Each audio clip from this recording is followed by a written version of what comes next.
Hello guys, कैसे हैं आप सब। मेरा नाम है अनीश। चलिए आज हम देखेंगे कैसे हम वेस्ट बंगाल में प्रोफेशनल टैक्स का रिटर्न फाइल करते हैं। आपको जाना है wbprofessionaltax.gov.in पर। यहाँ जाने के बाद आपको रिटर्न टैब को क्लिक करना है। जैसे आप क्लिक करोगे आपके पास ई रिटर्न फाइल करने का दो मॉड्यूल आएगा, new module and old module. 2014-15 के बाद से हम लोग हमेशा न्यू मॉड्यूल को क्लिक करते हैं। Once you click the new module, आपके पास यूज़र नेम और पासवर्ड मांगेगा। वीडियो बनाने के लिए और टाइम सेव करने के लिए हमने पहले से यूज़र नेम और पासवर्ड डाल के रखा है।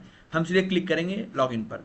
User number generally enrollment number ही होता है, तो कोई कंफ्यूज मत कीजिएगा सर यूज़र नेम क्या होता है, यूज़र नेम क्या होता है।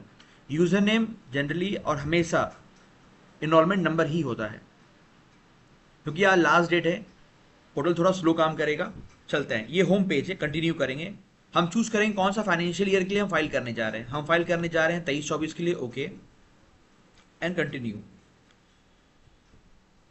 अब हमारे केस में क्या है, पार्टी ने जनवरी से पीटेक्स का रजिस्ट्रेशन लिया है, या जनवरी से वो पेमेंट कर रहे हैं पीटेक्स का। और क्या कर रहे हैं, जनवरी से पेमेंट कर रहे हैं, पर अप्रैल से लेकर दिसंबर तक हमने कोई भी पीटेक्स का हमारे ऊपर एप्लीकेबल ही नहीं है। नंबर ऑफ एम्प्लॉय जीरो थे हमारे पास। तो क्या करना है आपको, आपको जाना है पहले अप्रैल, स्टार्टिंग करना है आपको अप्रैल से। स्लैब 1 to 0, 1 से 10,000, नंबर ऑफ एम्प्लॉय जीरो। आपको करना है एक्स, नेक्स्ट नेक्स्ट मंथ।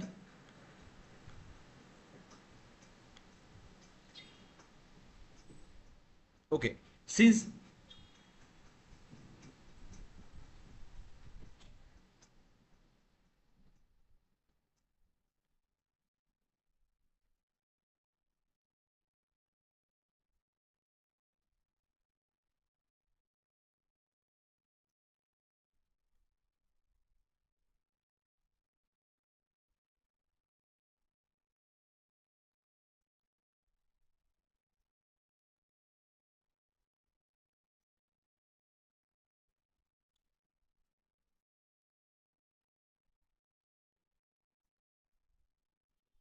पहले क्या किया हुआ था, पहले था जनवरी फरवरी मार्च।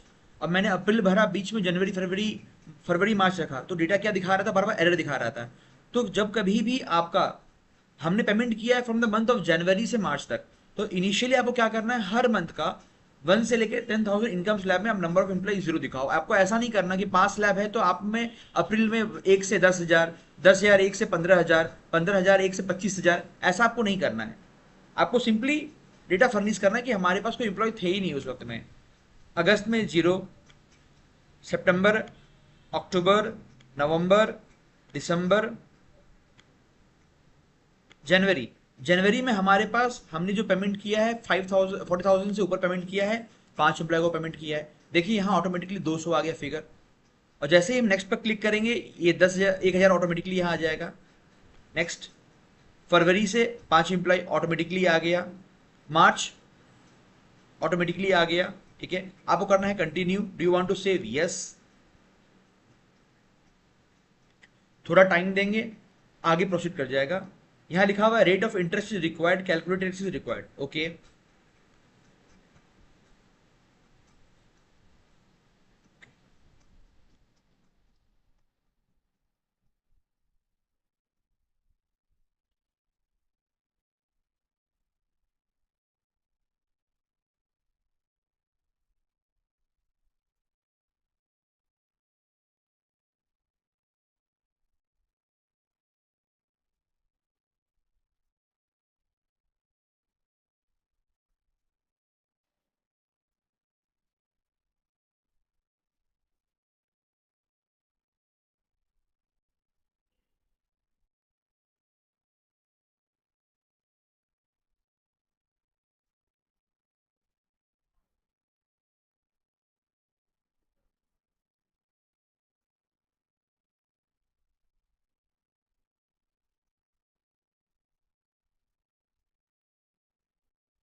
यहाँ क्या दिखा रहा है, यहाँ दिखा रहा है वापस से एरर आया है, rate of interest is required. इसका मतलब क्या है, टैक्स का ये रेट जो है ये यहाँ कैच नहीं कर रहा है। तो हम क्या करेंगे, जुलाई, वापस से 1 से 10,000, नंबर ऑफ एम्प्लॉय जीरो।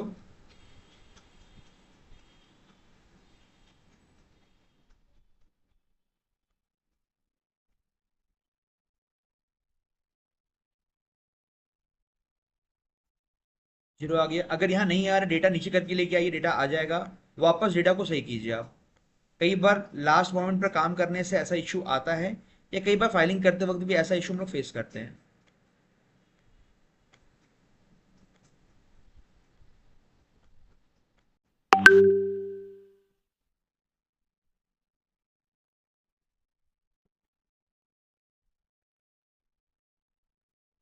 ठीक है, अब आप देखो, सेव करो तो अब आपको ये एरर नहीं आएगा। गया। अरियर टैक्स रिटर्न मतलब क्या होता है कि आपने सैलरी तो पेमेंट कर दिया, पर जब सैलरी पेमेंट किया उस वक्त आपने जो जमा पीटेक्स जमा कराना पड़ता है हमें, हमने जमा नहीं कराया। तो ऐसा कोई डिटेल है हमारे पास? तो कोई ऐसा कोई डिटेल है नहीं।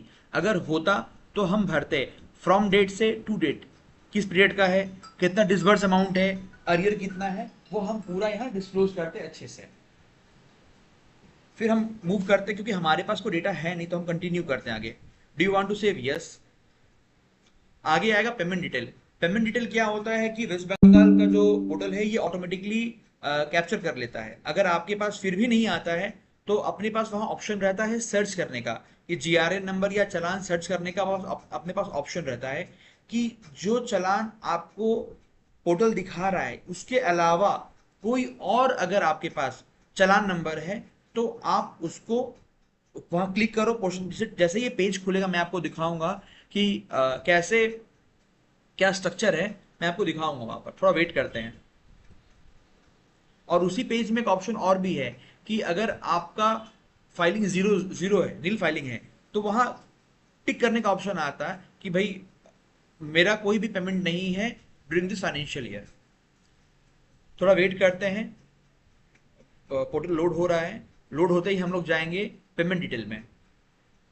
और हमारे केस में हुआ ये है कि क्लाइंट ने बाय मिस्टेकली 500 रुपया ज्यादा पेमेंट कर दिया। जो 200 रुपया टैक्स पे करना चाहिए था पर मंथ पर इंप्लॉय का, उन्होंने पेमेंट कर दिया है 300 रुपया पर मंथ का पर इंप्लॉय का। तो अब नेट में क्या होगा, हमारे पास 3500 रुपया पेमेंट किया है, 3000 लाइबिलिटी है, तो 500 रुपया हमारा एक्सेसिव पेमेंट दिखाएगा पोर्टल पर। और वैसे ही एनेक्स्चर ए एनेक्स्चर बी, दो दो और हमारा एनेक्स्चर होता है, जहां पर ये बोलता है क्या आप मैन पावर सप्लाई कर रहे हो। सेकंड बोलता है क्या आप मैन पावर सप्लाई करते हो, मैन पावर एजेंसी हो आप, तो एनेक्स्चर बी भरो। मैन पावर सप्लाई कर रहे हो, एक्ट कर रहे हो मैन पावर एजेंसी, तो एनेक्स्चर ए भरो। जैसे वो आता है एनेक्स्चर में आपको दिखाता हूँ। ये दोनों एनेक्स्चर पे अगर डिटेल नहीं होता है तो वैसे ही नीचे में टिक बॉक्स होता है कि हाँ ये डेटा मेरे लिए एप्लीकेबल नहीं है, हाँ ये हम मैन पावर सप्लाई नहीं करते हैं। टिक करो उसको आप और सेव करके कंटिन्यू करके आगे बढ़ जाओ, कंटिन्यू करके सेव कर दो। लास्ट में आपके पास ऑप्शन आएगा सबमिट करने का। आप चीज़ों को एक बार वापस से गो थ्रू कर लो और फाइनली सबमिट कर दो। जब सबमिट करोगे तो आपको एक एक्नॉलेजमेंट नंबर मिल जाएगा, स्लिप मिल जाएगा कि हाँ आपका रिटर्न फाइल हो गया है। ये पूरा प्रोसेस है। पर सिंस पोर्टल थोड़ा स्लो है, लेट्स वेट एंड वॉच कि थोड़ी देर में ये नेक्स्ट पेज में मूव कर जाएगा, जो है पेमेंट डिटेल पेज पर। जैसे ही मूव करेगा तो हम इसको भर के कंप्लीट आगे प्रोसीड करेंगे।